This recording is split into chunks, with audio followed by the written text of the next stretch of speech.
l'ex-présentatrice météo de TF1 est décédée. CST sa famille qui annonce la nouvelle à l'AFP. Catherine Laborde luttait depuis des années contre la maladie. CST une terrible nouvelle qui vient de tomber ce mardi 28 janvier 2024. Comme le révèle l'AFP, agence France Presse, Catherine Laborde est morte.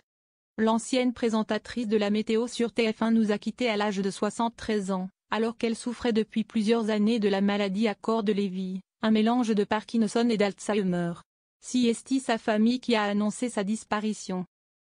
Sa sœur Françoise s'est exprimée, « Ma chérie, tu es partie sereinement dans ta maison de l'île-Dieu que tu aimais tant, tu as pu dire au revoir à tes filles Gabrielle et Pia, tes filles, et à Jimmy, leur père, qui t'ont accompagné.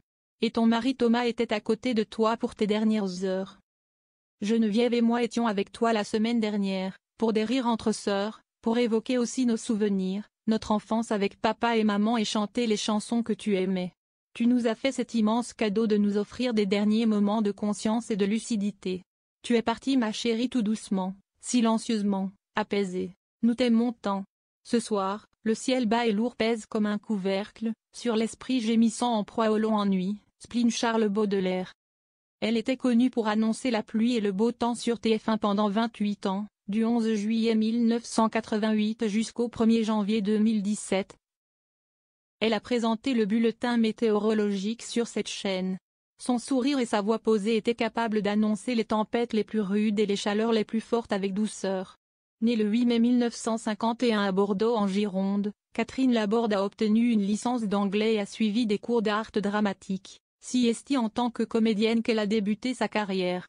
Elle a notamment joué dans la série Légende Mogador de Robert Mazoyer en 1972.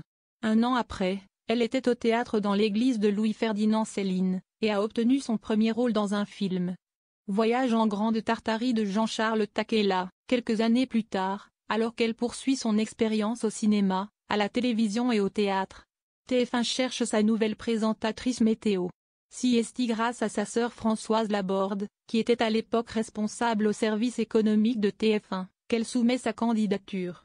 Elle présente alors son premier bulletin météo le 11 juillet 1988. En plus de cette activité, de 2003 à 2011, elle présente l'émission de télé Achat Télévitrine et multiplie les apparitions dans des émissions comme le Grand Concours des animateurs, Sosie. Or notre Sosie, qui veut gagner des millions, sur TF1. Elle a aussi participé à Fort Boyard sur France 2 en 2012. L'écriture pour penser les mots. Catherine Laborde est aussi montée sur scène en 2012 avec son One Woman Show, Avec le temps, et a écrit plusieurs livres des sœurs, des mères, des enfants, avec sa sœur Françoise en 1997, Le mauvais temps n'existe pas, 2005. La douce joie d'être trompée, 2007, dans lequel elle raconte les infidélités de son compagnon et son avortement, Maria del Pilar, 2009, Mon homme, ma femme, 2010, Les chagrins ont la vie dure, 2016, et Tremblay, 2018. Dans ce dernier ouvrage, elle évoque sa maladie. Elle est atteinte de la maladie de Parkinson et de démence à corps de Lévy, une maladie neurodégénérative empruntant certains symptômes à celle d'Alzheimer. Je m'appuie énormément sur mes deux filles et mon mari, je ne me rends parfois pas compte à quel point ça peut peser. J'ai peur d'être un poids pour eux, si est-ce terrible, avait-elle confié en mai 2020 à Télé Loisirs. Catherine Laborde laisse derrière elle son mari Thomas Stern, leurs deux filles Gabrielle, née en 1987, et Pia, née en 1990, ainsi que ses deux sœurs, Catherine et Geneviève.